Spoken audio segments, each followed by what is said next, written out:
terlebih dahulu, baru 43 orang ya. Saya tunggu dan silakan untuk mengisi presentasi terlebih dahulu ya. Saya baru selesai mengajar kelas sebelah, jadi hari ini saya nonstop begitu ya. Kemudian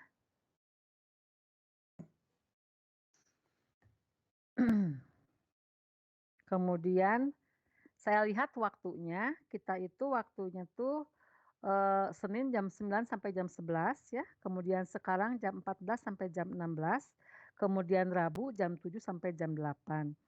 Nah, nanti saya pada pekan keempat, saya mulai masuk, mengajar untuk kelas 09. Jadi kelas 09 itu satu SKS dipegang oleh Pak Rijal Kurniadi dan saya kebagian 2 SKS. Pak Rijal Kurniadi ngambil di awal begitu ya. Nah, jadi nanti saya pekan keempat atau mungkin kelima atau keempat ya, saya akan mulai masuk di kelas 09. Nah, ternyata kelas 08 dengan kelas 09 ini ada bentrok pada hari Senin jam 9.11 ya. Sehingga saran dari koordinator fisika dasar, Senin jam 9.11 untuk kelas SAPPK bisa digunakan untuk tutorial begitu. Kemudian jadi kuliahnya saya akan mengisi pada hari Selasa dan hari Kamis pagi. Nah, jadi jadwal tutorial Mas Cahyo itu pada hari kelas Anda adalah Selasa 14.16, kemudian pada hari Senin jam 9 dan 11 untuk SAPPK begitu. Nah, ternyata Mas Cahyo ini pada jam tersebut keduanya sudah bentrok begitu. Sudah bentrok, kemudian saya belum mengambil keputusan sebelum saya musyawarahkan dengan Mas Cahyo. Jadi nanti tutorial itu akan bergiliran, mungkin sekali-kali, Mas Cahyo saya pun akan masuk ya di tutorial, membahas soal-soal di kelas tutorial, kedua kelas tersebut gitu ya, 08 dan 09. Nah, Mas Cahyo kebetulan Senin jam sekian, 9.11 dan Selasa 14.16 itu sudah ada, kelas yang bentrok. Nah, tapi kan kelasnya Mas Cahyo ini, menurut saya tidak tahu ya, eee sudah ada bentrok dengan yang lainnya. Jadi mungkin harus geser-geser dengan, jam kuliah begitu ya, dan itu kewenangan dosen kelas begitu. Nah, saya pikir kelas 08 hanya punya waktu 9.11, itu pun saya harus, tidak mungkin ya saya ngisi di kelas Anda untuk tutorial, kemudian kelas 09 untuk kuliah tidak mungkin. Yang memungkinkan adalah 9 dan 11 itu kita pakai kuliah bersama 2 kelas ya, FTMD dan SAPPK begitu. Dan itu diperbolehkan. Memang saran dari, ketua ketua dari koordinator pun seperti itu, digabung saja FTMD dengan SAPPK dengan menggunakan, dengan menggunakan Zoom ya, Vkonnya begitu. Kemudian tinggal tutorialnya. Kelas Anda 14.16,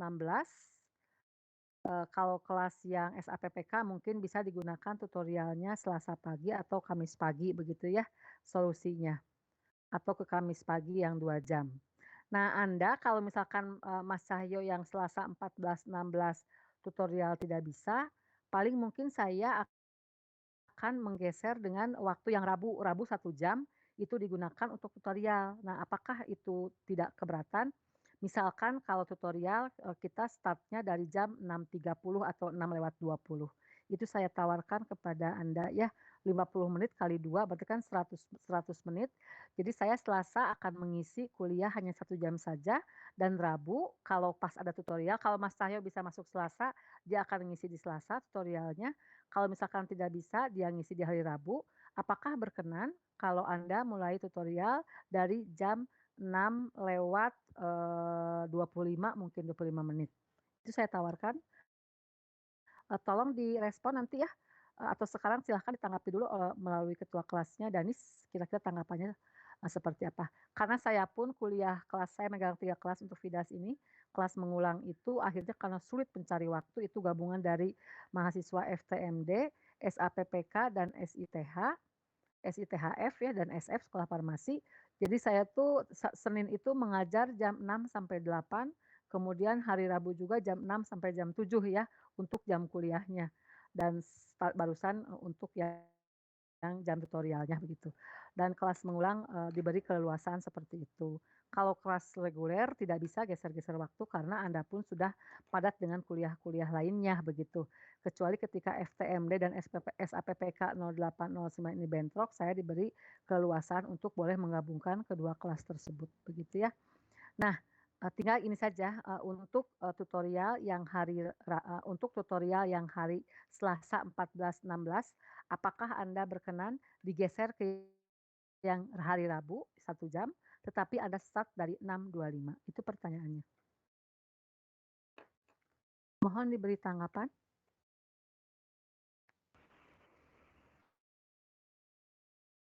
Ya.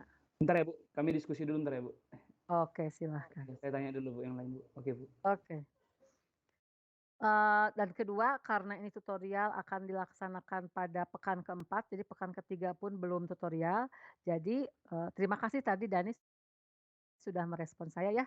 Jadi silahkan Anda diskusikan dan mungkin nanti jawabannya bisa kita bahas pada besok pagi atau misalkan melalui WA. Jadi saya tawarkan Rabu jam 6.25 hingga jam 7 dan hari Selasa kita gunakan hanya 1 jam saja, 14 sampai jam 15 misalkan begitu ya. Dan ketika Mas Cahyo bisa mengisi Selasa, maka Mas Cahyo normal 14.16, saya yang Rabu akan dari jam 6 sampai jam 7. Demikian pengaturannya, tawaran dari saya. Silahkan dimusyawarahkan dulu di kelas dan jawabannya mungkin bisa besok atau, sampai pekan depan masih bisa ya. Semoga bisa karena saya harus musyawarah dengan Mas Cahyo. Mas Cahyo sudah cukup, pengalaman, 2 semester ini cukup enak, cukup, mahasiswa saya komentarnya cukup baik begitu. Biar saya punya waktu untuk, bermusyawarah sama Mas Cahyo dan mahasiswa bisa fleksibel. Dan pendaftaran, masuk sebagai asisten tutorialnya itu paling lambat tanggal 31. Jadi memang akhir pekan ini ya harus masuk daftar Mas Cahyonya gitu. Kalau tidak bisa, nah itu saya sulit ya mencari pengganti asisten yang lain. Saya kalau oleh mahasiswa, saya tidak apa ya, tidak menyerahkan tutorial kepada mahasiswa ya. Mas Cahyo ini sudah selesai S3-nya, sudah doktor ya.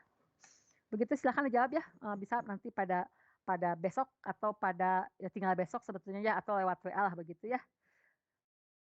Sekarang sudah tanggal berapa ini, tanggal 31 kalau nggak salah terakhir pendaftaran, mendaftar nama asisten tutorial dan asisten gradernya. Jadi boleh sekarang silahkan atau misalkan besok paling telat ya jawabannya. Walaupun tutorialnya pelaksananya dimulai pada pekan keempat.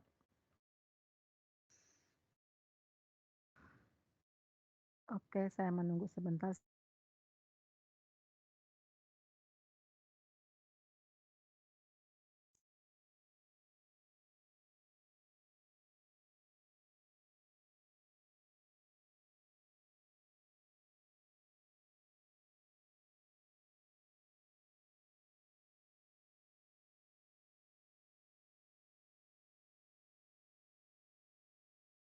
Oke, saya anggap sudah ya musyawarahnya ya, waktu untuk musyawarahnya diserahkan ke ke apa, ke forum Anda lah, saya yakin Anda pasti punya forumnya ya, forum kelas. Semoga bisa ya 6.25 hingga jam 7, karena waktunya sudah sangat sempit. Saya mencari dosen muda lain juga biasanya dosen-dosen muda pun sudah di-hire oleh dosen-dosen yang lainnya juga. Halo Bu. Ya. Bu, kami ada diskusi Bu, jadi setuju Bu kalau mau gitu. Terima kasih, pakai banget. Ini saya terima kasih banget sekali ya. Jadi persoalan ini selesai. Nanti saya tinggal menyampaikan ke Mas Cahyo bisa di hari Rabu pagi 6.25 sampai jam 8. Semoga Mas Cahyo tidak ada bentrok lagi untuk Rabu tersebut ya. Oke, terima kasih. Sekarang kita mulai perkuliahan kita lanjutkan ya. Kita sudah pembahasan kemarin, saya review sebentar. Saya lanjutkan pakai format catatan saya saja dulu ya, biar nanti Anda tinggal lihat di slide-nya, catatan di PPT di slide yang saya bagikan ya. Oke, oke ya, kita lanjut ke sini. Kemarin kita sudah menghitung menghitung flux listrik ya. Oke, ini tengah hari bolong, Anda sedang di kampus atau di kosan, silahkan selamat menikmati dimanapun Anda berada ya. Ini cukup terik Bandung, walaupun ini bulan Januari tapi rasanya hujannya masih sangat sedikit.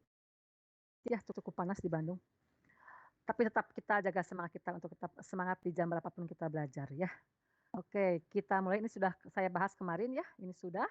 Mudah-mudahan catatan saya yang sudah saya share kepada Anda bisa Anda nikmatilah begitu ya. Ini saya sudah masuk ke sini rasanya sudah ya kemarin sampai membahas yang ini ya.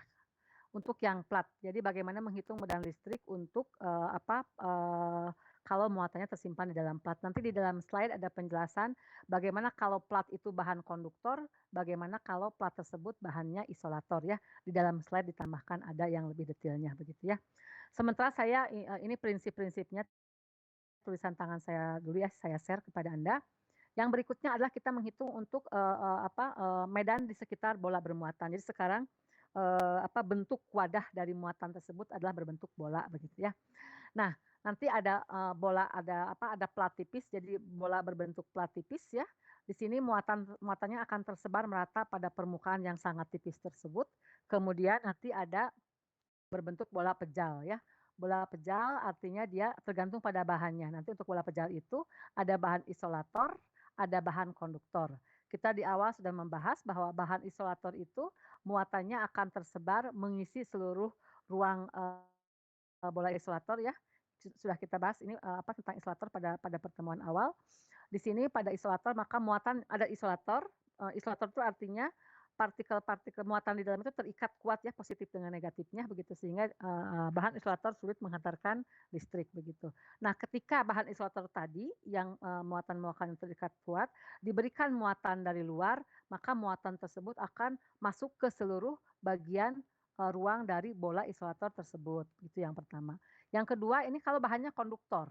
Kalau bahan konduktor adalah bahan yang memiliki elektron bebas buat bergerak begitu ya. Nah, ketika, ada, muatan dari luar dimasukkan ke bahan konduktor ini misalkan muatan bebas muatannya seimbang sehingga netral begitu ya, tapi dia punya kecenderungan untuk bergerak di dalamnya, elektron bergerak lebih leluasa begitu. Nah, ketika muatan dimasukkan ke dalam bahan konduktor, maka muatan tersebut nanti akan tersebar dan nanti ngumpul di bagian permukaan luar dari bolanya, ya. Jadi muatannya akan terkumpul di bagian luar permukaan bola. Apa alasannya? Di sini sudah saya tuliskan ya. Jadi, eee, konduktor itu memiliki muatan-muatan listrik yang tidak terikat kuat ya, maka ketika ada muatan masuk ke dalam konduktor tersebut, maka akan terjadi interaksi.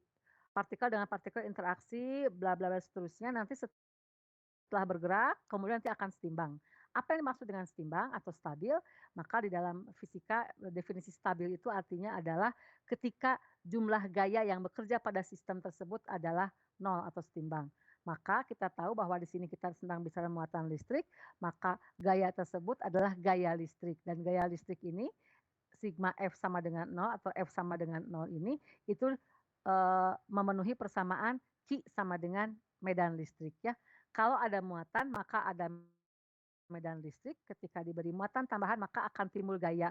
Dia bereaksi kemudian akhirnya menghasilkan setelah setimbang maka artinya setimbang adalah F sama dengan nol. Ketika gaya listrik nol itu menunjukkan bahwa medan listrik di dalam bola pun sama dengan nol ya.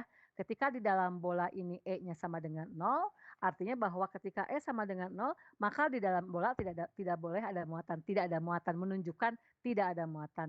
Artinya muatan-muatan tersebut yang tadi kita masukkan ke konduktor, setelah dia bergerak bereaksi di dalam bola, nanti dia akan menuju ke bagian permukaan konduktor yang di permukaan luar konduktor begitu ya. Dia akan menuju ke bagian permukaan konduktor, muatan-muatan yang tadi diisikan ke bola konduktor tersebut. Itu argumennya. Kenapa pada bola konduktor muatan terkumpul pada bagian permukaan, sedangkan pada isolator muatan itu akan tersebar pada seluruh ruangan dari bola isolator tersebut. Ya, itu pahami poin pentingnya begitu ya. Oke. Berikutnya sekarang kita masuk ke kasus, per kasus begitu ya. Untuk pertama saya akan membahas bola pejal konduktor. Jadi ini bolanya pejal ya, ada bola tipis, ada bola pejal. Sekarang saya akan membahas tentang bola pejal. Oke, kita lihat coba ya. Kita lihat catatannya ini enak yang mana ya?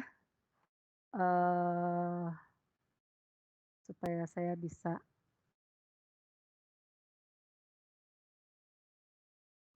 Ini masih lebih mudah dilihat, lumayan ya. Oke, saya coba akan pinjam supaya saya bisa menunjukkan menggunakan pointer ya. Nah, sekarang saya di catatan saya memberikan 5 buah contoh kasus ya. Nanti tinggal dilengkapi dengan contoh kasus yang ada di slide ya. Bola pejal konduktor diberi muatan positif Q, kemudian bola tersebut jari-jarinya adalah R begitu ya. Tentukan medan listrik di dalam dan di luar bola. Jadi kalau misalkan ini ada bola, ya bolanya adalah pejal, jadi ruang dalamnya berisi, kemudian bahannya konduktor ya.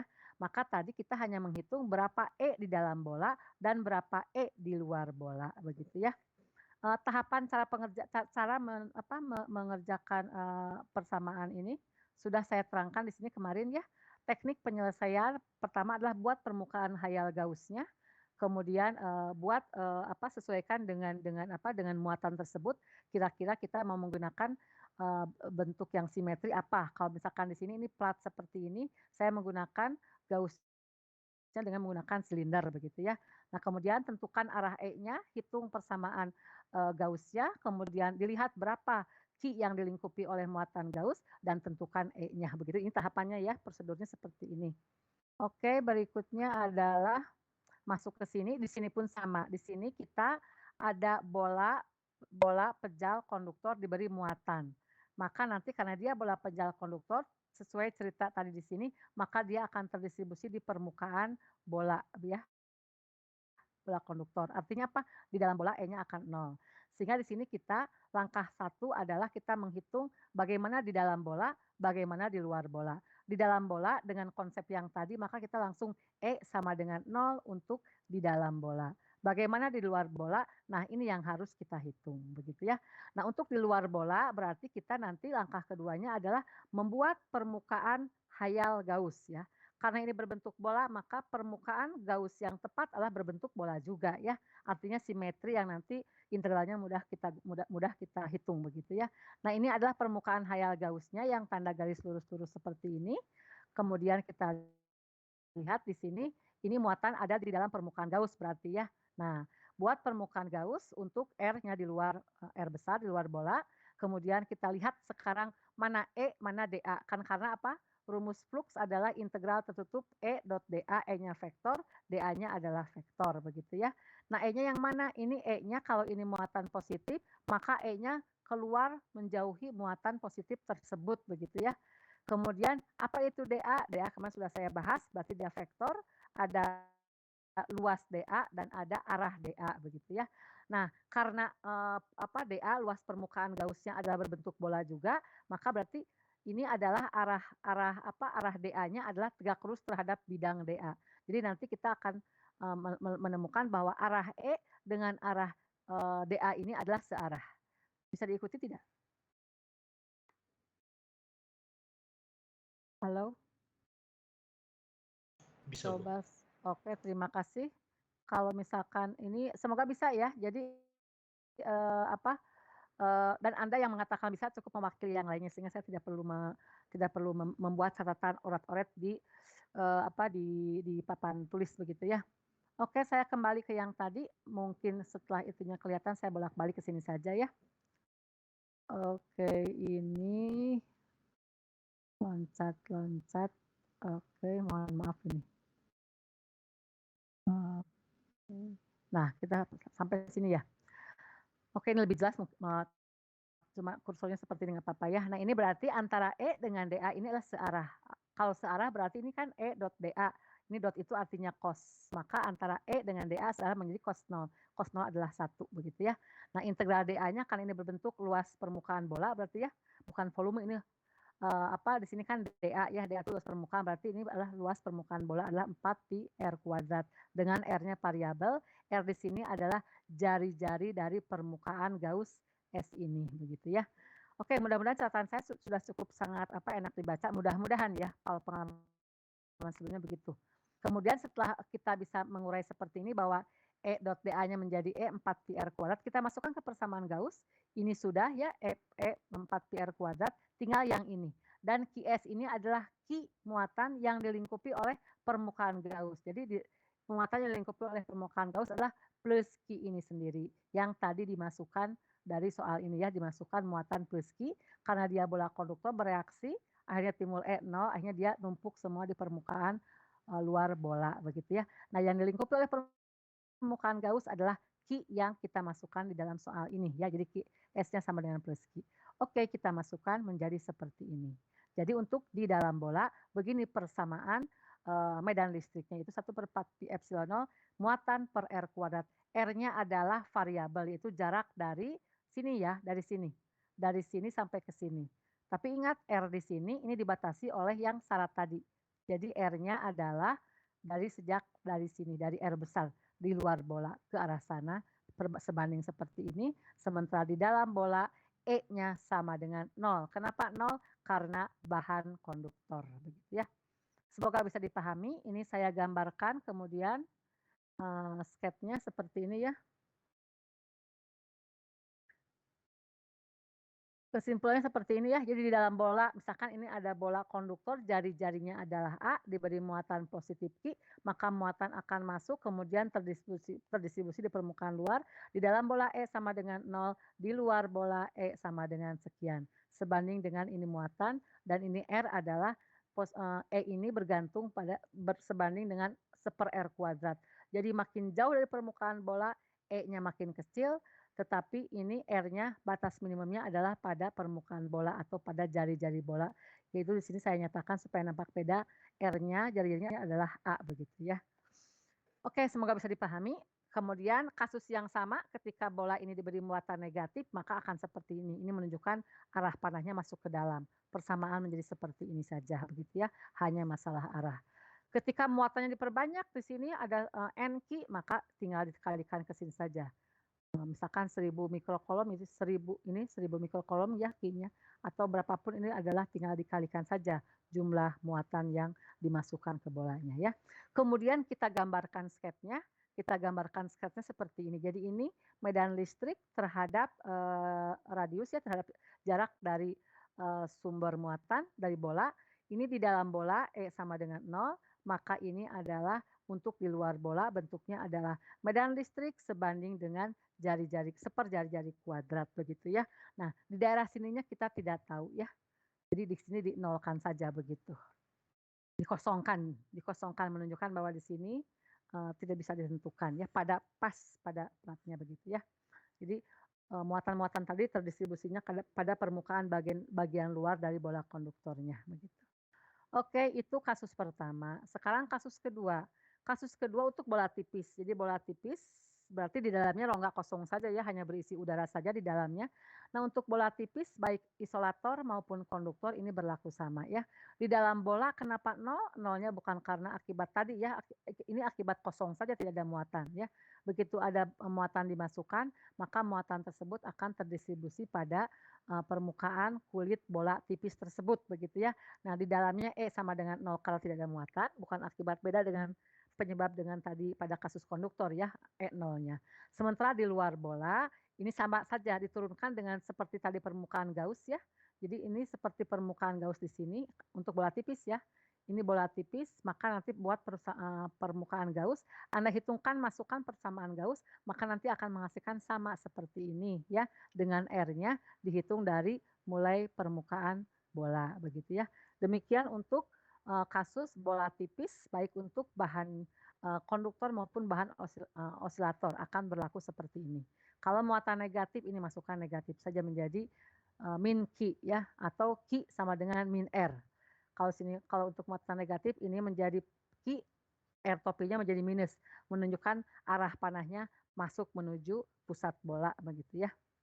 Nah, yang berikutnya bagaimana kalau bola konduktor berongga. Jadi ini konduktor ya, ini konduktor di tengahnya kosong, ini udara saja gitu. Apa yang terjadi? Di sini berarti di dalam rongga yang berjari-jari A, di sini E-nya akan sama dengan 0. Nolnya kenapa? Nolnya karena tidak ada muatan ya.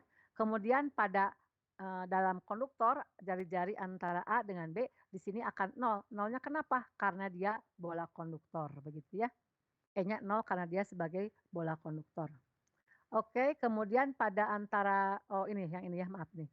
pada A, R antara A dengan B dia akan 0 karena sebagai konduktor. Nah, ketika di luar sini maka kita harus gunakan persamaan Gauss ya. Kalau untuk di R di atas B atau di luar bola ini, kita bikin permukaan Gauss titik-titik di sini ya, maka nanti pas menghitung berapa muatan yang dilingkupi oleh permukaan Gauss, ya muatan yang tadi diberikan tadi plus Q ini. Maka akan menjadi seperti ini persamaan untuk yang di luar jari-jari bola B ya. Di antara R pada B, ini bagaimana ini? Ini pada betul-betul permukaan logamnya sendiri tidak diketahui ya. Ini yang ada adalah di permukaan luar dari bola konduktor ya. Ini 0, dan ini ada begitu ya. Nah, kalau kita gambarkan sketsa seperti ini. Di sini di dalam rongga udara ini adalah 0, 0-nya karena dia rongga udara. Di sini 0-nya karena dia konduktor dan di sini adalah di luar bola. Jadi dia di luar bola kita masukkan tadi menggunakan persamaan Gauss akan menghasilkan E seperti ini berbanding terbalik dengan R kuadrat ya. Ini untuk muatan positif akan seperti ini, kalau muatan negatif maka akan di arahnya saja begitu ya. Itu kasus ketiga ya, bola pejal konduktor, bola konduktor pejal, bola konduktor berongga, dan bola tipis konduktor maupun isolator sama saja ya. Sekarang masuk ke contoh keempat nih. Contoh keempat agak panjang dan di sini ini harus dipahami betul ya apa bedanya. Tadi depan saya sudah membahas tentang bola isolator ya. Bola isolator tadi artinya bola isolator itu di dalamnya ada materialnya terisi, kemudian muatan-muatannya terikat dengan kuat. Nah, ketika si muatan dari luar dimasukkan, misalkan plus Q dimasukkan, maka dia akan masuk tersebar merata pada seluruh permukaan isolator ya. Nah, dia masuk di sini tersebar, maka sehingga di sini ada istilah rapat muatan ya. Rapat muatan karena ini menyangkut 3 dimensi bola, berarti rapat muatan sama dengan muatan dibagi volume, atau kalau elemen muatan dibagi elemen volume, begitu ya. Nah, rapat muatan ini kalau homogen berarti dia terdistribusinya merata, semua merata. Kalau misalkan kita 71 orang masuk kelas, maka semua merata menduduki area, setiap orang menduduki area luas yang sama, begitu ya. Itu artinya pengertian dari homogen. Maka di sini rapat massanya akan sama dengan jumlah total muatan yaitu Q per volume total bola isolator ini.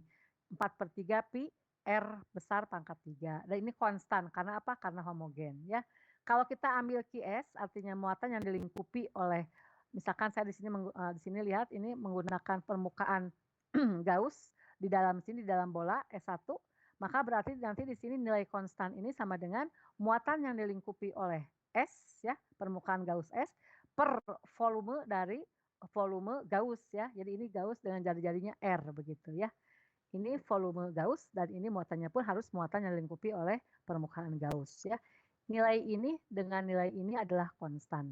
Ya, semoga bisa terpahami. Ini ciri khas untuk isolator ada pengertian rapat muatan begitu ya. Kalau untuk konduktor semuanya di dalam konduktor adalah 0, di sini bedanya. Oke, sama pertanyaannya, berapa medan listrik di dalam bola? Berapa medan listrik di luar bola begitu. Nah, sekarang kita hitung saja. Gunakan persamaan Gauss untuk menghitung di dalam bola, berarti R lebih kecil dari jari-jari bola. Kita masukkan ini sama ya, kita gunakan karena kita menghitung di dalam bola, maka kita membuat dulu permukaan hayal Gauss S1 ya, S1 dengan jari-jarinya R kecil ini, di mana R ini lebih kecil dari jari-jari bola begitu ya. Oke, kita masukkan seperti ini. Oke. Ini masukkan saja seperti ini hasilnya ya. Dengan R-nya adalah lebih kecil dari jari-jari bola ya. QS per epsilon 0. Tinggal lihat berapa QS-nya. QS ini adalah muatan yang dilingkupi oleh permukaan Gauss S1 ini. Kita lihat di sini berapa ini? QS ingat tidak sama dengan Q. Kalau Q adalah muatan di seluruh bola, kalau QS adalah muatan yang dilingkupi oleh permukaan Gauss S1 begitu ya. Oke, kita masukkan, di sini kita cari permukaan Gauss S1, di sini kita tahu bahwa permukaan Gauss per volume Gauss sama dengan rapat muatan. Maka permukaan Gauss S1 sama dengan rapat muatan dikalikan volume Gauss-nya, begitu ya. Ini rapat muatan kali volume Gauss 1, maka rapat muatannya adalah ini, Q muatan total per volume bola dikalikan dengan FSI-nya ini adalah volume volume Gauss 1 ya. Oke, coret-coret ketemu seperti ini. R-nya jari-jari bola, R-nya adalah jarak dari pusat bola sampai jarak tertentu, tapi di sini R-nya lebih kecil dari R besar ini, dari jari-jari bola begitu ya. Oke, ini mudah-mudahan cukup bisa diterima. Masukkan lagi ke persamaan ini E kalikan 4πr kuadrat. Di sini QS-nya menjadi ini. Q R pangkat 3 per jari-jari pangkat 3. Begitu ya. Jangan lupa masukkan epsilonnya. Begitu. Ini untuk kasus bola pejal isolator. Kalau bola tipis insolator itu sama saja dengan bola konduktor ya. Sama dengan bola tipis konduktor. Begitu. Oke, kita lihat di sini untuk di luar bolanya bagaimana. Maaf, ketinggian. Ini berarti hasilnya seperti ini ya untuk di dalam bola. Hasilnya seperti ini di mana nanti E berbanding lurus dengan jari-jari, dengan jarak ya. Ini R kecil itu variabel. Dari sini sampai ke lebih kecil dari jari-jari bola begitu ya. Bagaimana di luar bola? Kalau di luar bola kita bikin permukaan Gaussnya di luar bola di sini ya yang S2 ini. Oke. Kita kalikan saja, berarti ini E4pi R kuadrat kalikan Q per epsilon 0. QS-nya sama dengan Q, kenapa? Karena ini semua muatan yang dilingkupi oleh permukaan Gauss S2 ini, begitu ya, sama dengan Q. Kita masukkan saja ketemu seperti ini. Nah, kita lihat di sini bahwa E-nya untuk di dalam bola adalah seperti ini, di luar bola adalah ini. Ini berbanding lurus dengan R, E-nya ya, dengan R variabel, di mana R kecil ini lebih kecil daripada jari-jari bola. Di sini berbanding terbalik dengan R kuadrat. Sama seperti hal tadi sebelumnya untuk luar bola ya. Untuk bola tipis, untuk bola pejal konduktor sama saja ya untuk di luar bola. Nah, berarti bagaimana menggambarkan sketsanya akan seperti ini ya. Ini di dalam bola E-nya sebanding dengan R, berarti saya gambarnya linier ya, lurus ini. Di luar bola E-nya berbanding terbalik dengan seper R kuadrat ya. Ini sebetulnya harus dibatasi ya, tidak sampai tabur hingga nilainya ada. Jadi dibatasi saja sampai angka tertentu lah begitu ya. Sampai seperti ini, di sini saja gitu ya. Untuk R yang lebih dekat lah dengan muatannya begitu. Oke, ini di dalam bola, ini di luar bola begitu ya. Seperti ini dan ini sketsanya. Oke, ini untuk bola isolator tuh bola keempat ya. Yang kelima adalah, nah ini ketika muatan pada bola berongga ya. Muatan pada bola berongga ini ada bola isolator. Jadi bukan, ini rongkanya diisi oleh isolator ya, bukan udara. Kalau di dalam udara ini muatan tidak akan bisa berada di sini begitu ya. Kalau dalam isolator ini muatan bisa masuk ke isolator ya. Nah ini ada batasan isolator dengan konduktor begitu. Nah bola berongga ini isolator pada bagian konduktornya dimasukkan positif 10 Ki, pada bagian isolatornya dimasukkan minus 5 Ki ya. Yang ini jari-jarinya adalah, oke ini saya salah, ada saja yang salah ya. Konduktor diberi muatan 10 Ki, jari-jari bolanya harusnya ini A sampai B ya konduktor tuh ya. Oke, jari-jari bolanya A, isolatornya adalah A, jari-jari untuk konduktor adalah R-nya antara A dan B begitu ya. Ini maaf di sini saya ada kesalahan penulisan ya mengenai penamaan batas dari jari-jari bola isolator dan konduktornya. Oke, hitung medan listrik pada masing-masing bagian bola. Nah, sebelum saya menghitung ini, ini yang sudah kita bahas di belakang ya, di depan tadi. Untuk di dalam bola ini berarti isolator. Begitu ada isolator, maka Anda gunakanlah medan ini bergantung pada jarak ya. Lihat penjelasan tentang bola isolator. Jadi nanti akan E bergantung pada R untuk di dalam isolatornya. Sama seperti yang tadi sudah kita bahas. Di dalam isolator ini E bergantung pada R begitu ya. Nah, kemudian untuk yang di dalam bola ini A dan B ini kan konduktor. Kita tahu bahwa di dalam konduktor E sama dengan 0. Ya, kenapa? Ketika diberi gangguan ini akan bereaksi sejenak karena ini konduktor, lama-lama dia akan akan setimbang, akan stabil.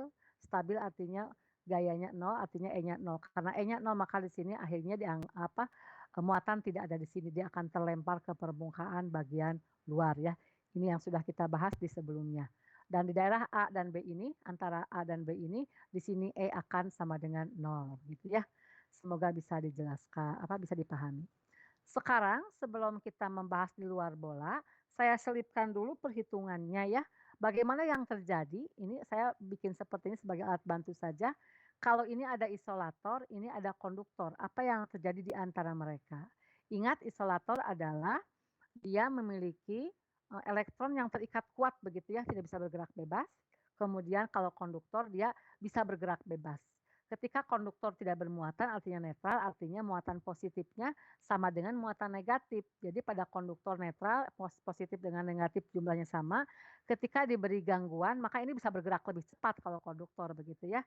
Lebih fleksibel bergerak si partikel di dalamnya ya, si elektron dan protonnya. Kalau elektron bergerak berarti proton pun bisa bergerak bergerak bebas gitu ya.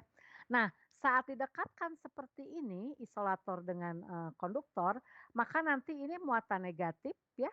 Misalkan ini kan hari kan diisi muatan negatif isolatornya, dia akan terdiam di dalam medium isolator ini. Nah, ini kan muatan negatif, maka muatan negatif ini bakal menginduksi si muatan pada konduktor. Maka karena dia negatif, dia akan menarik dari partikel-partikel bebas tersebut, ini ada 5 buah elektron misalkan begitu, maka ini 5 buahnya akan tertarik, 5 buah proton tertarik di kutub yang sebelah kiri. Otomatis pasangan pada konduktor ini muatan negatifnya akan numpuk di sisi kanannya, begitu ya. Sehingga di dalam konduktor ini sekarang menjadi ada posisi di kutub ini muatan 5 proton, di sini 5 elektron. Akibatnya apa? Ada di dalam konduktor ini ada muatan positif, ada muatan negatif. Positif ke negatif ini akan timbul medan listrik, tapi medan listrik ini timbul karena si konduktor ini berdekatan dengan isolator. Disebutnya apa? Disebutnya sebagai medan listrik induksi atau di sini adalah muatan yang hadir ini di sisi-sisi di kutub-kutub konduktor ini disebut sebagai muatan induksi, begitu ya. Nanti E yang timbul dari kutub positif ke negatif pun disebut sebagai medan listrik induksi ya, ada karena diinduksi oleh 5 elektron yang ada di isolator ini. Semoga bisa dipahami ya. Itu yang terjadi ketika isolator berbatasan dengan sebuah konduktor ya. Nah, akibat dari yang ini tadi, setelah kita menjawab ini ya pakai teori sebelumnya, sama saja sebetulnya ya. Nanti kita lihat apa yang terjadi ya. Nah, di sini saya perlihatkan bahwa di dalam isolator ada muatan minus 5 Ki, maka di dalam konduktor bagian ujung sisi dalam A ini akan ngumpul 5 positif begitu. Sehingga nanti pasangan si 5 positif, 5 negatifnya akan ngumpul di sisi terdalam konduktor ini, ya, sisi terdalam. Dan di sini nanti yang di luar tadi yang diberikan kan 10 Ki, maka dia bakal numpuk di bagian luarnya. Akibatnya seperti ini, 5 Ki di dalam isolator, konduktor dalam ada 5 plus 5 Ki, konduktor bagian dalam dari permukaan luar ada min 5 Ki, dan yang 10 Ki diberikan dari luar tadi, dia akan numpuk di permukaan bagian dalamnya. Akan seperti ini bentuknya ya, susunan dari muatan-muatan tersebut. Nah sekarang kita lihat ya, ini gunakan cara isolator, di sini sudah saya turunkan. Silakan Anda lihat sendiri ya, ini untuk menghitung yang ini. Yang ini saya hitung di sini ya. Kemudian yang menghitung yang ini dan yang di luar bola kita akan pindah pada halaman berikutnya ya. Di sini. Nah ini ya, menjadi seperti ini. Di sini hari isolator sudah ya, tinggal yang di dalam sini. Di dalam sini kalau kita mau tembak langsung di sini sebetulnya E-nya sama dengan 0 dari mana? Karena dia konduktor, berarti E-nya sama dengan 0. Tapi dengan konsep tadi induksi bisa kita buktikan juga ya. Kita bikin pakai permukaan Gauss ya untuk menghitung berapa di dalam bola ini apakah betul 0, kita cek saja bikin permukaan Gauss S2. Berarti di sini E kalikan 4 pi R kuadrat di mana R-nya di sini lebih besar dari A dan lebih kecil dari B ya R yang ini.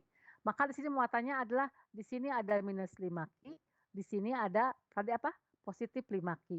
Maka kalau dijumlahkan permukaan muatan yang dilingkupi oleh permukaan Gauss S2 kalau dijumlahkan di sini sama dengan 0 ya, maka E sama dengan 0 persekian adalah 0 ya. Ini pembuktian secara menggunakan persamaan Gauss. Tadi saya buktikan ini dengan cara konsep yang sebelumnya ya. Di dalam konduktor selalu E-nya sama dengan 0 dan bermuatan akan pindah ke kutub-kutubnya ke ujung ke permukaan luarnya begitu ya. Oke, sekarang bagaimana menghitung berapa medan listrik di luar bola. Jadi R-nya lebih besar dari B begitu ya. Sama saja kita bikin permukaan Gauss 3. Maka permukaan Gauss 3 kita masukkan, tinggal di sini kita menghitung berapa pemuatan yang dilingkupi oleh permukaan Gauss 3 ya. Di sini kita bukan lagi tinggal ini jumlah semua muatannya, di isolatornya -5 Ki, di konduktornya 10 Ki, diselisihkan saja. Kalau mau ditulis detail di sini boleh saya tulis seperti ini. Ini 5 Ki, induksinya +5 Ki, hasil induksi ini adalah -5 Ki, dan yang diberikan dari luar adalah 10 Ki. Dijumlahkan akan menghasilkan tinggal -5, +5, -5, dan +10 sama dengan +5. Ini untuk di luar bola ya, konduktor yang berdampingan dengan bola isolator. Begitu ya. Kesimpulannya saya tuliskan di sini sudah ya. Oke, di sini saya di belakang ini saya berikan untuk ini memang tidak masuk tetapi saya berikan saja supaya minimal Anda mengenal, sudah saya kenalkan bentuk bentuk perhitungan untuk bentuk permukaan Gauss berbentuk silinder begitu ya. Jadi ini kalau ada pada silinder bola, maaf, pada silinder pejal konduktor. Jadi ini silinder dan pejal artinya di dalamnya berisi tidak kosong lah begitu ya. Dan dia bahan konduktor atau logam ya begitu ya. Apa yang terjadi ketika dia ini jari-jarinya R, kemudian panjangnya ini panjang dari silindernya adalah L begitu ya kita di soal di sini. Nah, kita akan menghitung berapa untuk kasus muatan yang dimasukkan ke dalam silinder pejal konduktor begitu ya. Nah, di sini karena dia ini bentuknya silinder, maka permukaan Gauss yang tepat kita lakukan adalah berbentuk silinder juga ya. Kita lihat di sini silinder lebih besar dari silinder sesungguhnya yang logam ini tadi ya. Kita hitung berapa di dalam logam atau di dalam konduktor berapa E-nya di sini. Kita tahu konduktor pasti E-nya sama dengan 0. Jadi ini untuk R lebih kecil dari jari-jari di sini di dalam silinder sepanjang ini E-nya sama dengan 0 begitu ya. Untuk di luar silinder R-nya lebih besar dari R berarti di luar sini. Ini berapa E-nya? Kita masukkan ke persamaan Gauss ya. Ini lihat di sini kita lihat E sama dengan E dikalikan R topi ya, artinya ini besarnya dan ini arahnya. Karena ini bentuk silinder maka ada tiga bidang Gauss ya. Permukaan Gauss silinder ini terdiri dari bidang ini satu, bidang lingkaran kiri, bidang lingkaran kanan dan selimut silinder begitu ya. Maka ini kita uraikan di sini ya. Berarti ini ada permukaan 1 S1, permukaan 2 ini selimut ya, permukaan maaf ini kalau saya ketukar S2 itu di sini 0. Di sini 0 berarti yang ini ya, S2 yang ini. Kemudian ini S3 adalah yang selimutnya begitu ya. Ini adalah muatan yang terlingkupi dibagi epsilon 0. Anda tinggal masukkan saja. Ini kenapa 0? Kenapa 0? Yang ini pun 0 karena kalau ada muatan seperti ini maka arah E akan menjauhi muatan positif. Jadi arah E-nya mengelilingi ini ya. Ada silinder maka ke arah luar silinder semua. Jadi arah E ini akan tegak lurus terhadap arah bidang permukaan S1 juga terhadap bidang permukaan S2. S1 kan ini arahnya ke arah sana. E ke arah sini, ke arah sini. Tegak lurus, maka di sini akan menghasilkan cos 90. Di sini pun permukaan kanan menghasilkan cos 90. Tinggal yang ini, E-nya berapa? E-nya adalah E. Berapa luas selimut dari silinder ini? Luas selimut silinder berarti ini keliling lingkaran 2πr ya, dikalikan dengan panjangnya adalah L. Ini L panjangnya ya. Di sini panjangnya L, jari-jarinya R begitu ya. Jadi di sini menjadi 2πrl. Ini mohon maaf, di sini harusnya saya ketika integrasi sudah dibuka, ini harusnya R-nya R besar ya. Kalau di sini kan jari-jarinya adalah, maaf sebentar, mohon maaf, betul ya. Di sini adalah R ini adalah jarak dari permukaan Gauss yang berbentuk silinder. Jadi ini R di sini adalah jarak dari jari-jari permukaan Gauss yang titik-titik ini, di mana R ini lebih besar dari jari-jari dari alas silinder ini begitu ya. Oke, kita tinggal masukkan berarti di sini nanti E ini tinggal ke bawahkan 2πrl-nya, 2πrl epsilon sekian. Jadi ini R-nya makin jauh dari dari R ini ya, di atas R karena di dalam ini adalah E-nya 0, maka R ini diawali dari di atas jari-jari silinder begitu ya. Maka ini artinya E berbanding terbalik dengan R. Artinya makin jauh dari silinder ini, maka nilai E makin kecil. Dengan perbandingannya adalah dengan R pangkat 1 ya. Bukan kalau dalam bola tadi kan perbandingannya adalah R pangkat 2, R kuadrat pembanding dari E ini begitu. Oke, di sini jadi prinsip-prinsipnya ini sudah saya berikan dalam catatan tangan saya. Ya, selesai untuk topik medan listrik. Begitu, kemudian, kita, sekarang, kita sapu sedikit slide-nya kalau Anda ada yang ingin bertanya silahkan. Diktatnya berarti ini saya menggunakan yang ini ya, ini hukum Gauss, ini. Tadi ini menghitung flux, jadi ini adalah, di sini dinyatakan dalam apa, FA begitu ya. F itu artinya medan listriknya lah begitu ya. Medan listrik dikalikan dengan bidang dan sudut antara medan dengan bidang gitu ya. Ini cara mengalikannya. Jadi ini lihat, ini arahnya ke sini, ini permukaan tegak lurus berarti arahnya ke sini. Maka ini adalah theta adalah sudut di antara suku pertama dengan suku kedua. Arah A-nya ke sini tegak lurus bidang, ini arah medan listriknya begitu ya. Ini menyatakan apa ini, menggambarkan aliran dari udara ya.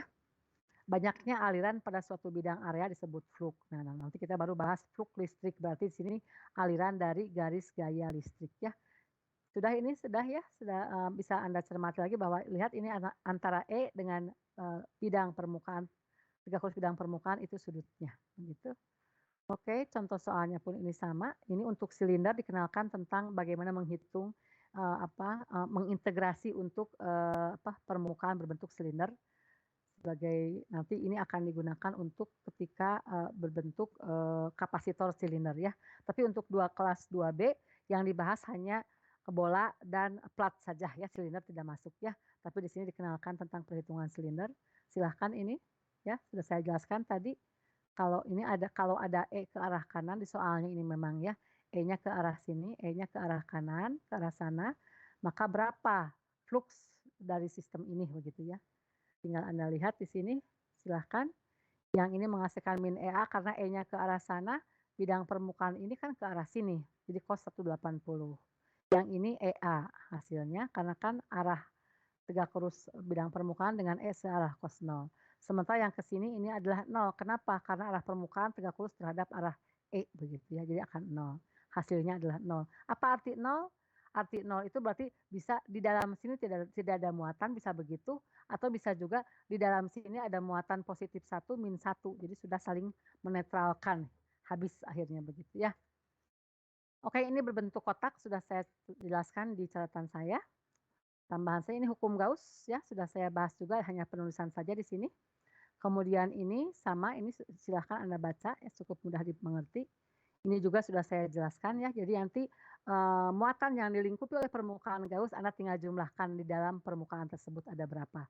Di sini kebetulan untuk permukaan Gauss S ini ada muatannya adalah Q1, Q2, Q3 yang positif, negatif, positif, negatif, negatif, gitu ya, dimasukkan jenis muatannya. Karena apa? Nanti di sini harus kalau positif keluar, panahnya negatif masuk, maka harus diselisihkan begitu ya, ketika dalam permukaan Gauss S ini. Oke, ini juga sama untuk hukum kolom ini, silahkan Anda cermati saja ya, sama saja ini sudah, tadi detailnya sudah.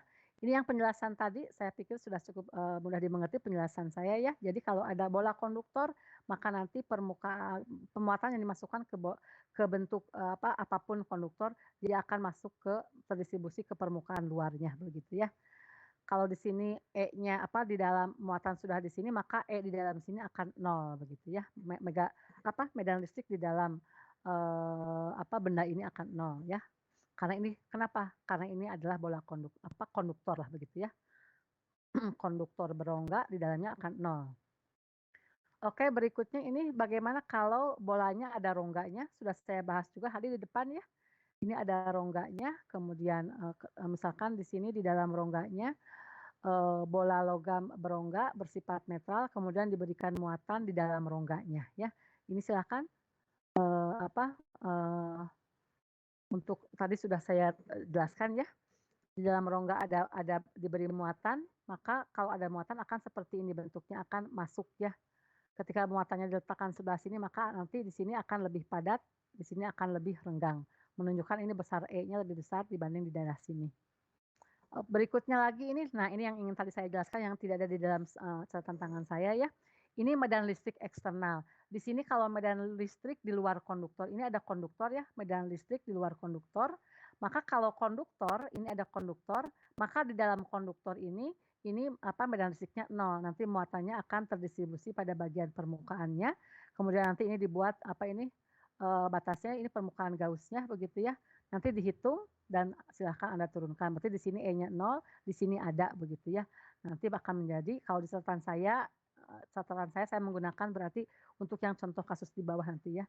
Jadi ini untuk konduktor seperti ini, hasil E-nya ya di depan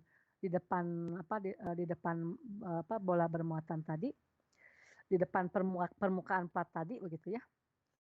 Silahkan. Ini untuk yang berbentuk kawat lurus, ini sama menggunakan silinder. Ini buat latihan Anda silakan, ini yang membedakan hanya luas selimutnya ya. Tadi sudah saya turunkan untuk kasus di catatan tangan saya yang bagian akhir ya.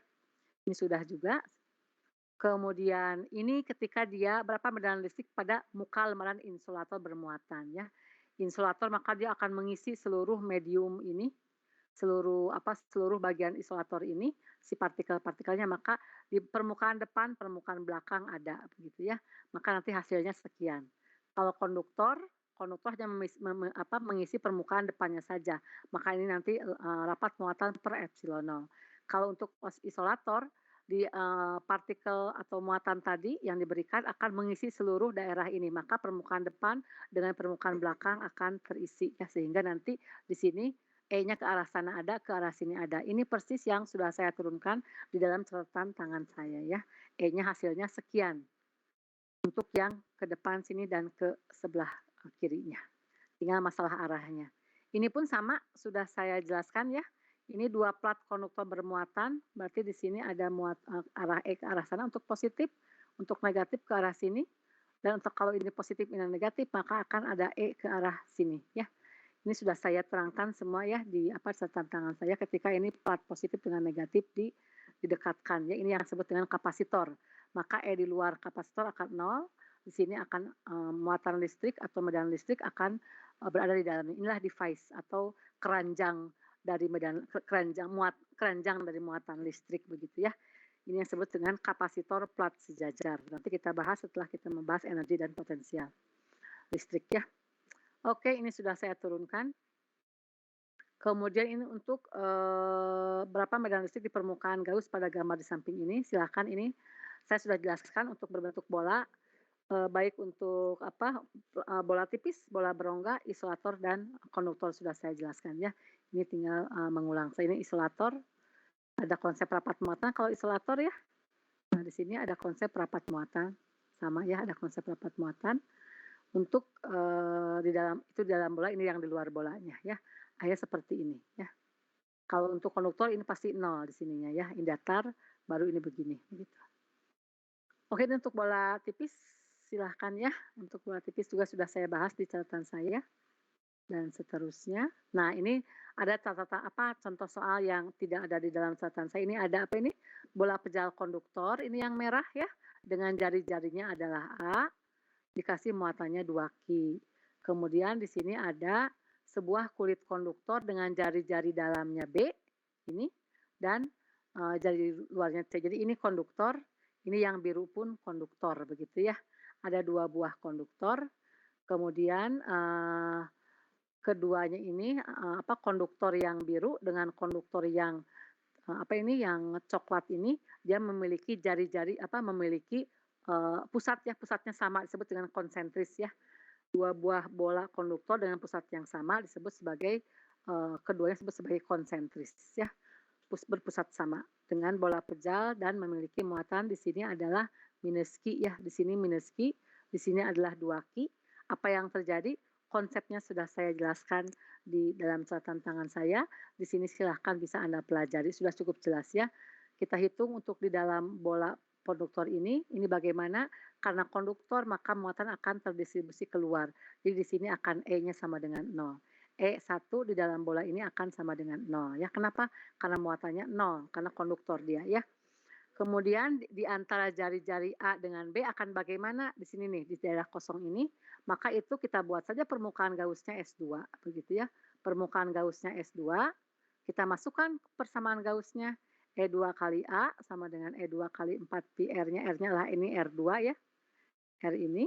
Kemudian ini muatan dalamnya berapa? Tadi ada 2 Ki ya, yang terlingkupi oleh muatan gaus 2 ini adalah hanya ada 2 Ki saja kita masukkan, 2 Ki per epsilon 0. Tinggal tentukan berapa E2-nya ya. A-nya adalah ini 4 pi R kuadrat, Ki ke bawahkan saja. Ini untuk di daerah antara A dengan B, daerah yang warna putih ini ya, yang bukan konduktor. Kemudian di daerah 3 ini berarti ini di dalam konduktor yang biru ya. Ini konduktor maka otomatis E-nya 0. Kemudian di daerah luar bola ini, maka kita gunakan saja di sini apa? Permukaan gaus di luar ini kita masukkan. Nanti di dalamnya ada muatannya berapa? Ki yang di dalamnya adalah ada positif 2 dan di sini ada minus Ki. Jadi ini menjadi positif 2 min Ki.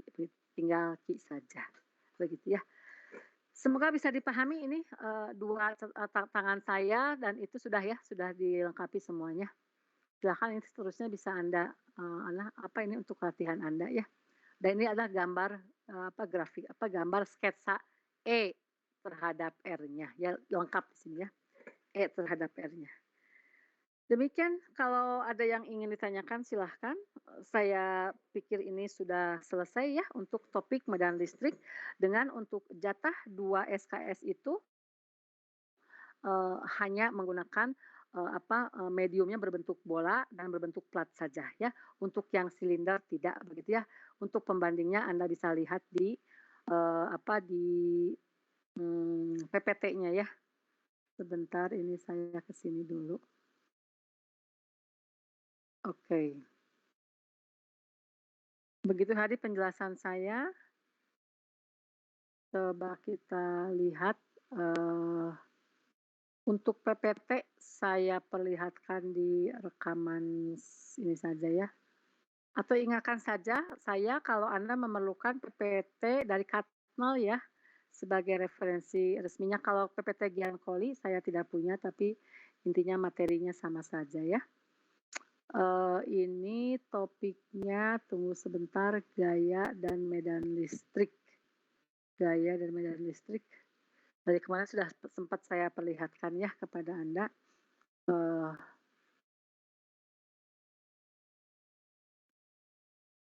Oke, and so dulu saya kembali ke sini dan ini.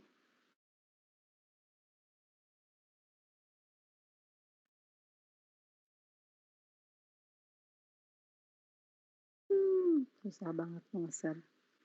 Oke.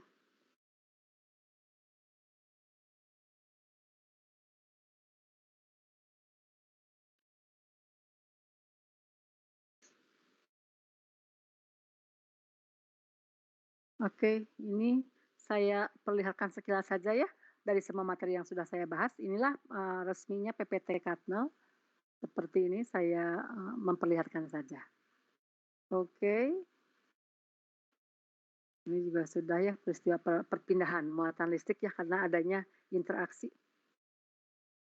Nah, ini muatan positif dengan positif akan bertolak belakang, sejenis bertolak belakang, berlawanan jenis atalik penarik. Kemudian ini konduktor insulator. Ini sama terjadi perpindahan muatan ketika ada interaksi. Oke. Untuk insulator terikat ya, plastik insulator ini terikat berarti jadi hanya oleh muatan negatif ini hanya kutub-kutub positifnya bakal menumpuk di sini dan negatifnya akan di sebelahnya, di jauh dari muatan ini. Ini kalau tanpa ada ini letak itu bisa ngacak ya di dalam material isolator isolator ini.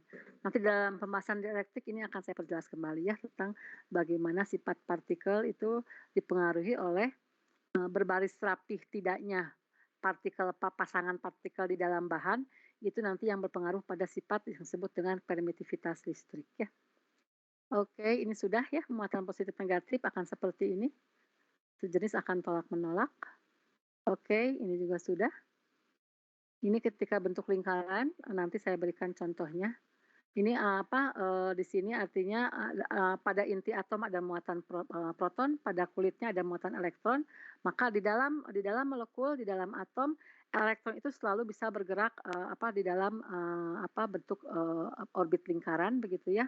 Tetapi dia bisa bergerak dalam orbit lingkaran, dia bisa berpindah ke kulit yang lain ketika dia menerima atau melepas energi. Kalau tidak ada perubahan energi, dia akan bergerak tetap bisa bergerak, tapi di dalam orbit yang sama. Kenapa bisa bergerak? Ini artinya ada gerak ada gerak melingkar elektron mengelilingi proton ya. Ini contohnya di dalam atom hidrogen. Yang terjadi antara muatan proton dengan elektron adalah gaya listrik seperti ini. Nah, akibat gaya listrik seperti ini menghasilkan elektron ini bergerak melingkar. Kalau gerak melingkar mengelilingi proton berarti di sini mengalami percepatan sentripetal ya. Percepatan sentripetal kita lihat ini. Nah, di sini gaya listrik ini menyebabkan dia mengalami percepatan sentripetal sebesar mv kuadrat, gaya sentripetalnya mv kuadrat per r. Jadi gaya listrik sama dengan mv kuadrat per r ya. Ini sama dengan ini. Begitu ya. Oke. Ini sama saja, ini menghitung gaya ya, contoh-contoh soal ya. Oke, sama saja ini. Lihat arah-arahnya. Ini sama untuk bentuk seperti ini. Sudah banyak contoh soal saya berikan. Oke. Ini menghitung mulai masuk ke perhitungan medan listrik. Ya, silahkan. Medan listrik. Oke, ini ingat ya, kalau ini ada akibat oleh muatan ini di sini akan timbul medan listrik begitu ya. Medan listrik ketika di sini ada muatan ujinya positif, maka E dengan F searah. Tetapi ketika di sini muatan ujinya negatif, maka akan E-nya ke arah sana, F-nya akan ke arah berlawanan dengan medan listriknya untuk muatan ujinya negatif ya. Sudah saya bahas juga. Oke, ini sama.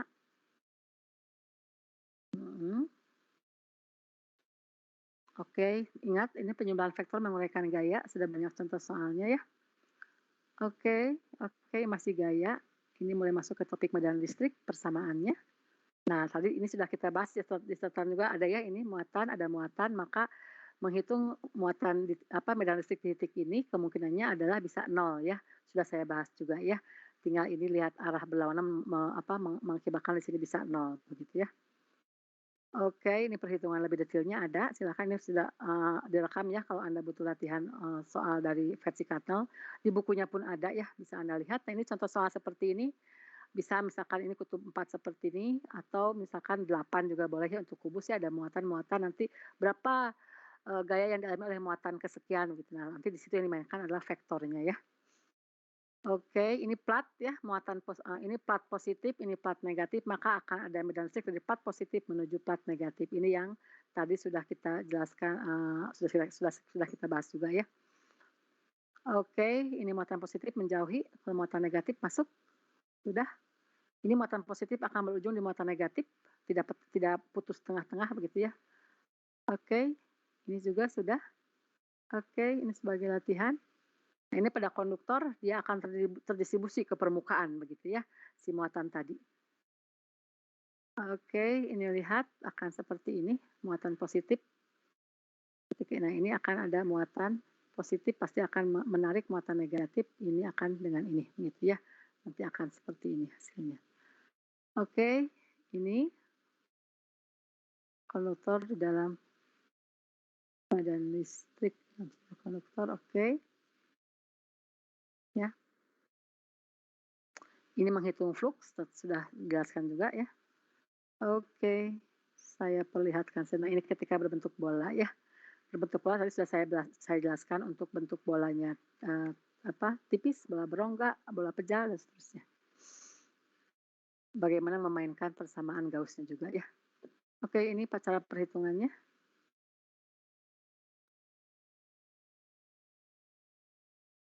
Oke, ini aplikasinya ya.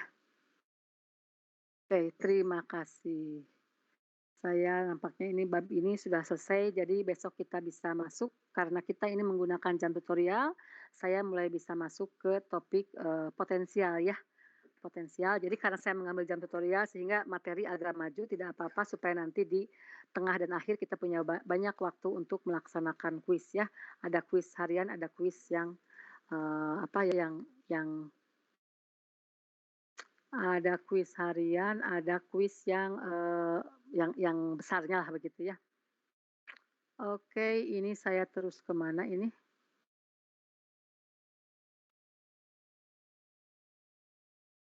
Oke,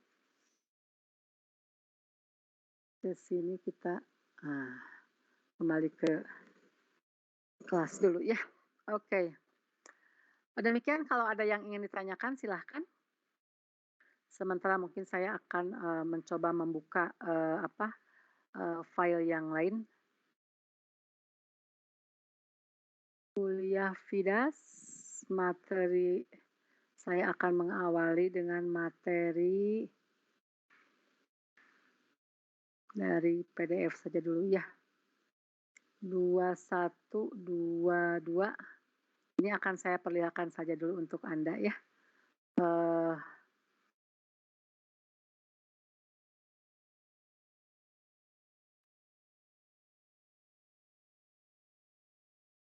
Nah, segini akan saya perlihatkan materi berikutnya yang belum saya buka di Edunext ya.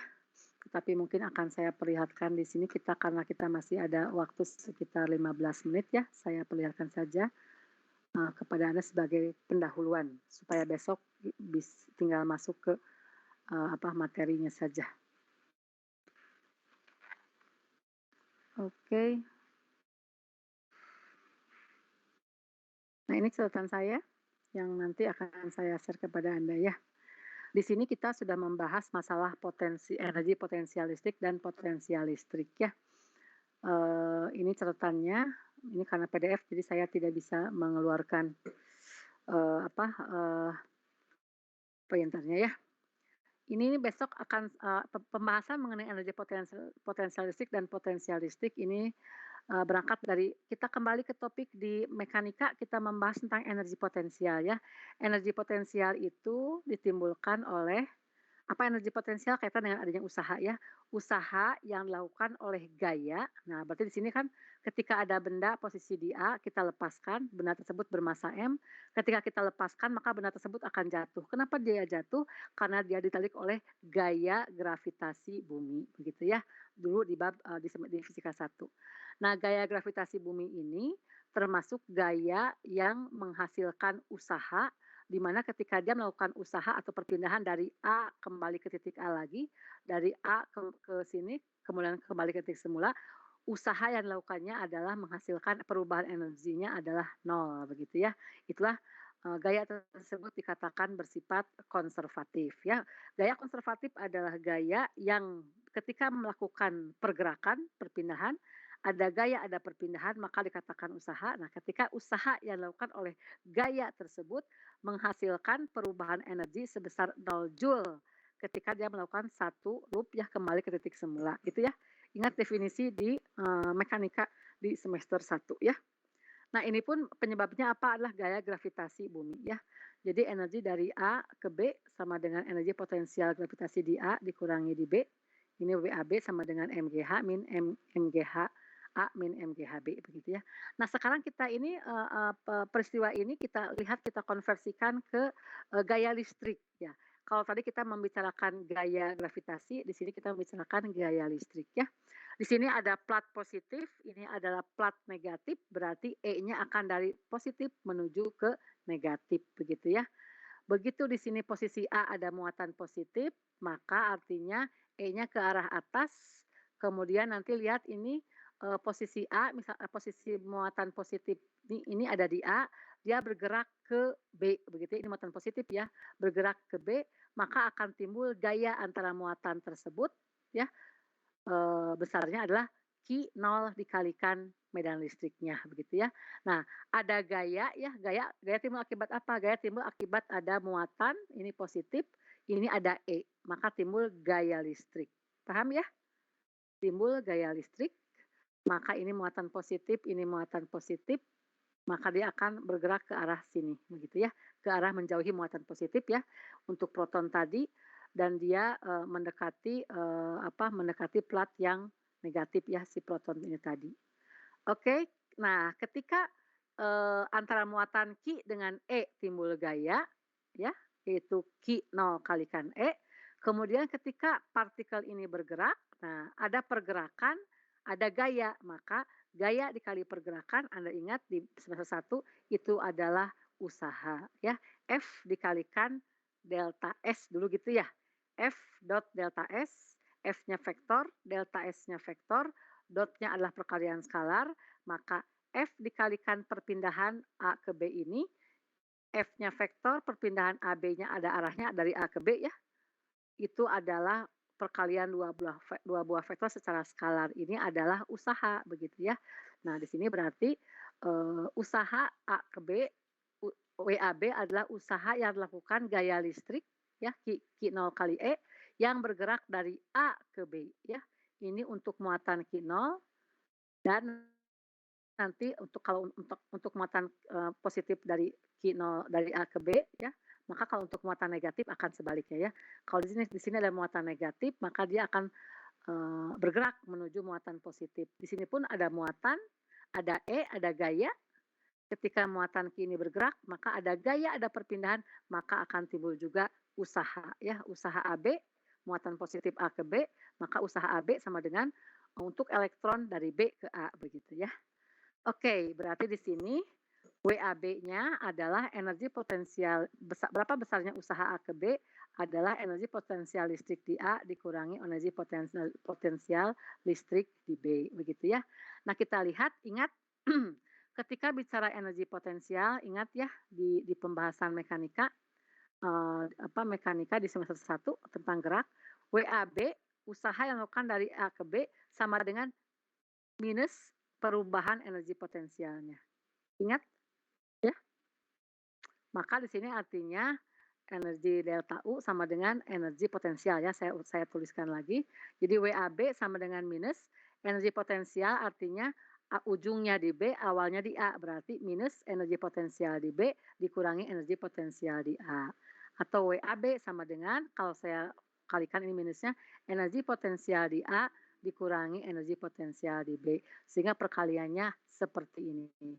WAB artinya energi potensial di A dikurangi energi potensial di B. Berapa energi potensial di A? Sama dengan Q0 dikalikan gaya kali perpindahan. Ini adalah gayanya adalah Q0 dikalikan E ya. Ini untuk potensial di A, posisi A berarti ini potensial B adalah posisi di B ya. Oke, nanti kita turunkan apa itu energi potensial listrik di titik A dan berapa dan bagaimana perumusan energi potensial listrik di titik B ya. Anda di SMA sudah kenal ya, K kalikan muatan 1 kalikan muatan 2 dibagi dengan jarak ya. Waktu di SMA mungkin sudah hafal, tapi nanti kita jangan tembak ke situ ya, harus kita buktikan. Berapa sih energi potensial listrik tersebut besarannya begitu. Oke, jam 3:20 masih ada waktu ya. Nah, ini mudah-mudahan catatan saya sudah menuliskan dengan sangat jelas mudah-mudahan ya. Kita lihat lagi. Tadi kan ini kita melihat mengamati gambar ini ya. Jadi ada muatan positif misalkan begitu. Kemudian kita ini meninjau antar muatan. Kalau tadi kan E-nya timbul akibat dari ada plat negatif dan positif. Kita sekarang cermati interaksi di dalam antar dua muatan ya. Misalkan begini, ini ada posisi A, ini ada posisi B, saya menggambarkan yang ini. Misalkan saya punya muatan sumbernya Q1 positif, di Q2 muatan positif juga. Akibatnya apa? Maka Q1 dengan Q2 akan dialami oleh muatan Q2 ini tertolak dia ya.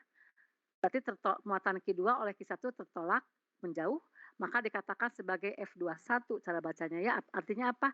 Gaya yang dialami oleh muatan kedua akibat oleh muatan 1. Jadi ini F21 begitu ya. Oke. Nah, setelah ada gaya ya. Nah, kemudian misalkan karena ada gaya, kemudian ada perpindahan gerak, ada perpindahan posisi. Q2 tadi ini yang asalnya posisinya di A, dia bergerak ke arah B ya. Nah, karena tolak menolak, kemudian muatan Q2 ini bergerak, ada gaya, ada pergerakan, maka disitulah ada usaha ya. F ada gaya, ada perpindahan, ada pergerakan, ini dari A ke B, maka timbullah usaha ya.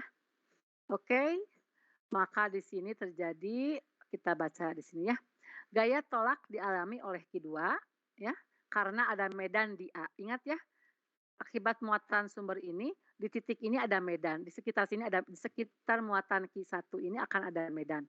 Kita amati pada titik Q2 titik A, Q2 di A, di sini ada medan yaitu besarnya adalah E1 di posisi A ya, E oleh muatan 1, muatan sumbernya Q1 di posisi A begitu ya. Nah, di titik Q2 ini ada medan di A sebesar E1A yang di situ kita letakkan muatan Q2 begitu ya. Maka akibatnya muatan Q2 ini dengan medan oleh Q1 ini dia akan timbul gaya begitu ya.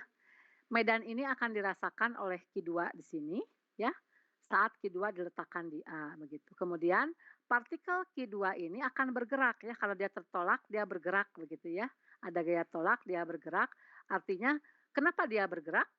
Coba, nanti karena dia tertolak dia akan bergerak dari A pindah ke B begitu. Apa artinya bergerak si Q2 tadi? Benda yang bergerak artinya benda tersebut memiliki energi kinetik begitu ya. Partikel Q2 ini bergerak, artinya Q2 tersebut memiliki energi kinetik. Energi kinetik ini dari mana timbulnya begitu. Nah, energi kinetik atau energi gerak ini pasti dia disebabkan adanya perpindahan bentuk dari energi lain ke energi kinetik. Nah, biasanya kita kan sudah bahas ya di sebelumnya yang pembahasan yang ini, yang di sini, bahwa energi kinetik tersebut diperoleh dari energi potensial. Nah, berarti muatan Q2 bisa bergerak, artinya dia memiliki energi kinetik, diambil dari mana energinya? Tentu diambil dari potensial, energi potensial. Ingat di semester 1 energi potensial adalah energi karena posisi. Berarti energi potensial ini dari mana sumbernya? Berarti ini Q1 dengan Q2 dengan posisi seperti ini tuh dia memiliki energi potensial. Ya, paham? Sambungannya paham? Bisa diikuti? Halo? Dia bergerak karena memiliki energi kinetik, dari mana energi buat gerak tadi diambil dari energi potensial. Berarti kalau ada muatan berdekatan seperti ini, selain dia memiliki gaya ya, gaya tolak-menolak tadi atau tarik-menarik ya, yang membuat dia bergerak, berarti pada posisi Q1 dengan Q2 ini sedang berdekatan, maka akan timbul energi potensial di antara kedua muatan tersebut. Jadi dua muatan berdekatan, selain dia memiliki gaya yang merupakan besaran vektor, dia juga memiliki energi potensial. Ingat definisi energi potensial adalah energi yang dimiliki oleh sistem karena posisinya. Begitu dia berpindah, maka nanti energi potensial tadi sebagian dirubah menjadi energi gerak, energi kinetik dari Q2 ini bergerak begitu ya. Pasti ini ketika dia menjauh energi potensialnya makin kecil ya. Ketika Q2 mendekat ke Q1 energi potensialnya makin membesar begitu ya. Nah, tujuannya adalah ingin merumuskan berapa sih energi potensial ini begitu ya. Bisa dipahami ya? Dari mana timbulnya energi tiba-tiba antara dua muatan ini timbul energi potensial ya. Ini diakibatkan gaya yang dimiliki oleh kedua partikel tersebut ketika berdekatan ya, jarak R tersebut. Untuk mengetahui energi potensial, kita perlu mengetahui potensial listrik pada titik A ya. Pada titik A akibat oleh Q1 ini. Ya, jadi berarti pada posisi A ini selain dia memiliki medan listrik oleh muatan sumber Q1, maka Q1 dengan Q2 tadi timbul ada energi potensial. Dari mana taunya? Karena ketika dia bergerak berarti ada energi kinetik diambil dari energi potensial. Berarti kedua buah muatan ini memiliki energi potensial skalar ya.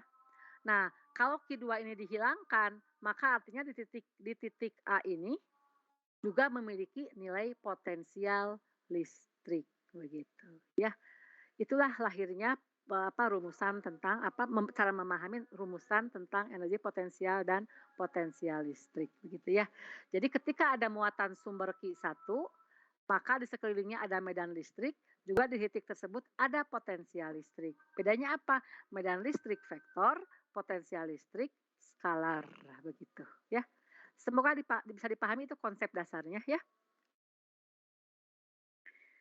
Ini cerita seperti ini saya berikutnya ganti untuk ini kalau muatannya negatif sama saja ya, muatan negatif berarti di sini ada misalkan muatan uji Q0.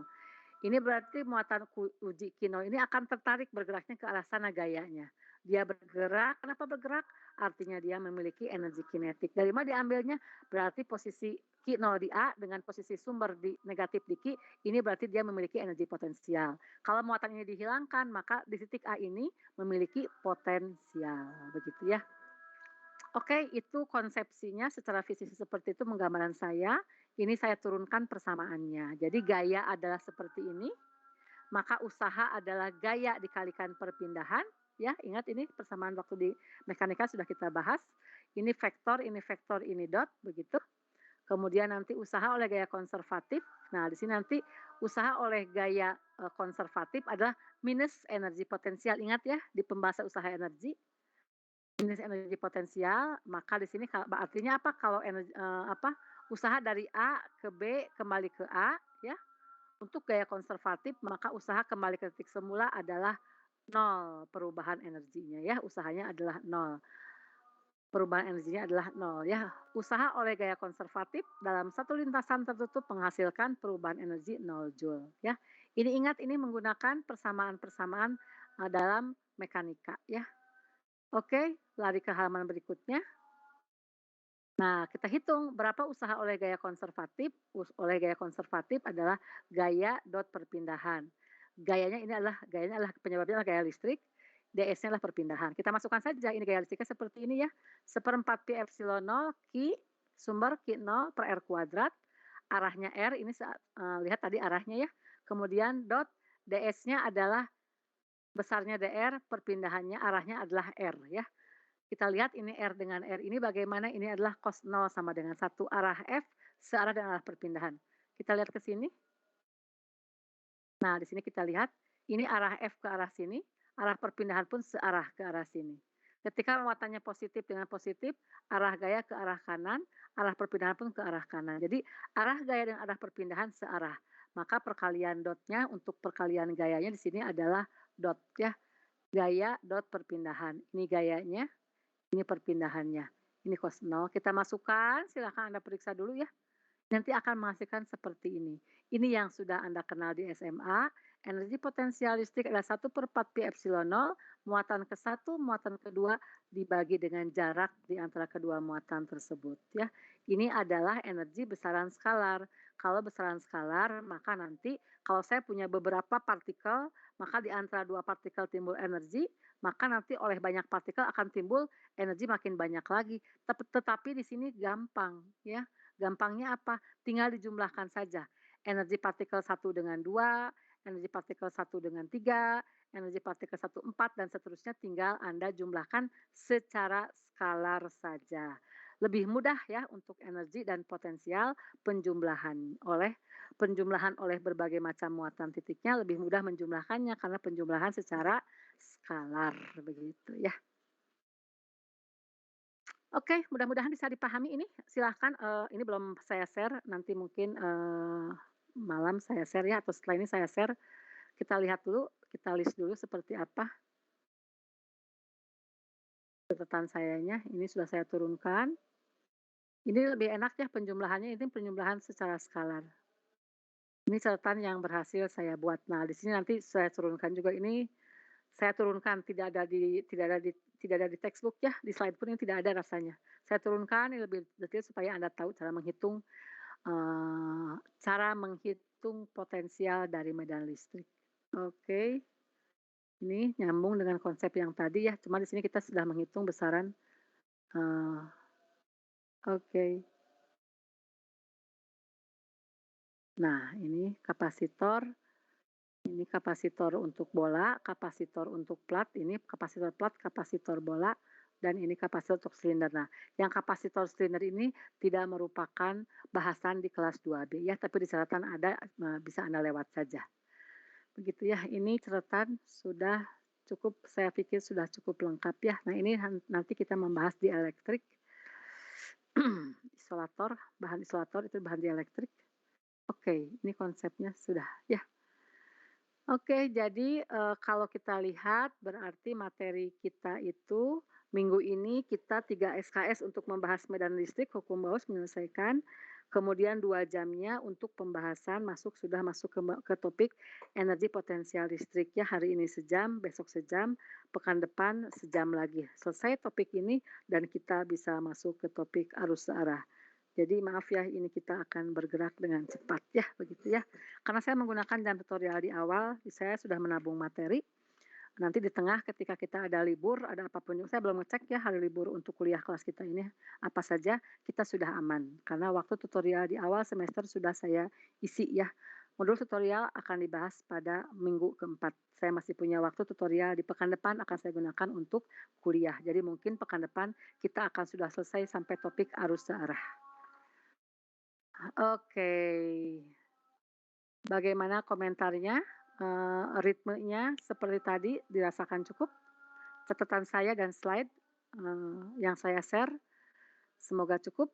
Kalau diperlukan penjelasan lewat lewat papan tulis, silahkan Anda beri masukan ke saya untuk saya memperlambat dan memberikan catatan-catatan menggunakan papan tulis begitu ya.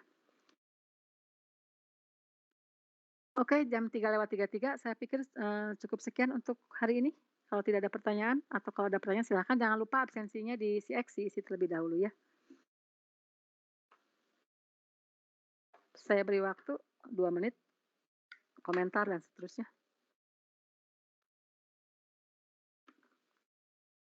Ini karena tengah hari bolong, jam sangat tidak enak untuk kuliah. Apakah Anda sedang menyimak atau cukup merekam saja? Halo, Danis, bisa saya panggil Anda, Danis?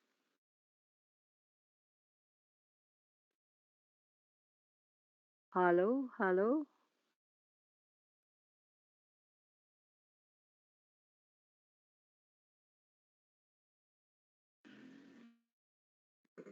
Halo, halo, ini hari Selasa, 67 orang absensinya, 95%. Iya, Bu, kenapa, Bu?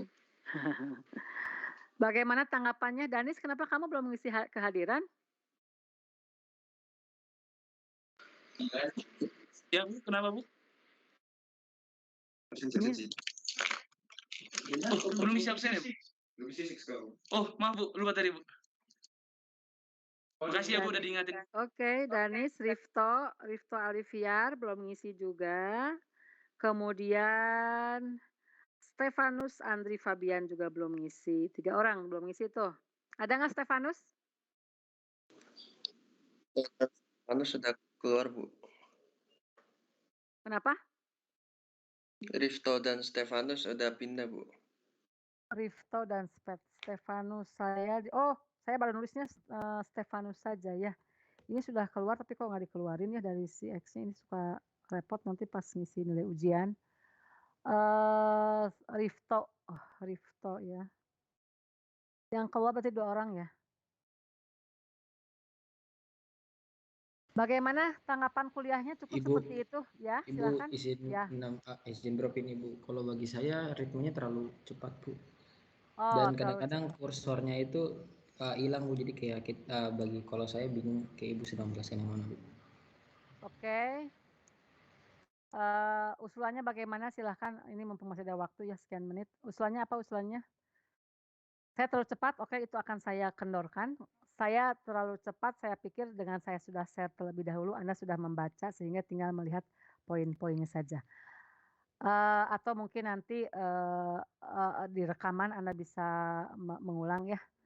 Tapi dari sisi waktu artinya Anda harus hitung bahwa semua materi ya, energi potensial listrik sampai potensial listrik tadi saya sudah perlihatkan isi catatan saya itu harus selesai dalam 3 jam. 3 jam itu berarti 150 menit ya. Kita hari ini baru menggunakan 50 menitnya ya. Itu harus selesai. Jadi tolong imbangi dengan itu. Itu kebayang kalau saya nulis itu memang wah itu harus lebih ngebut lagi. Ini tulisan sudah ada begitu ya. Mohon kerjasamanya dari antar pihak, tapi akan saya coba lebih perlambat lagi. Oke, yang lainnya silahkan masukannya apa? Kalau kursor berarti mungkin ini lebih tepat ketika saya menggunakan ini ya, menggunakan slideshow. Nah ini, cuma saya ini mungkin tulisan terlalu kecil jadi kalau ke PPT-kan jadi kecil ini. Padahal tujuan saya untuk ini untuk Ini saya juga nggak tahu kenapa ini. Nah, ini apakah dengan seperti ini lebih enak, tapi artinya Anda harus saya nggak tahu apakah ada trik memperbesar layar untuk, slideshow ini, saya tidak menemukan ya. Bisa nggak ya, tolong ya kasih tahu saya kalau tahu caranya. Malum ini sudah usia segini, dari segi per-IT-annya kalah jauh sama anak-anak muda. Jadi mungkin kalau masalah tadi mungkin saya akan gunakan pointer saja. Masih bisa kelihatan lah ya, mudah-mudahan ya. Oke. Terima kasih. Danis, kalau sudah tidak ada komentar mungkin kita sudahi saja ya kuliah kita siang ini. Cukup Danis? Cukup Bu, aman sejauh ini. Oke, terima kasih. Selamat siang, selamat sore. Assalamualaikum warahmatullahi wabarakatuh. Silahkan membubarkan diri ya.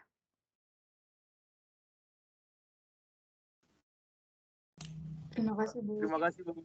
Terima kasih Bu. Terima kasih Bu.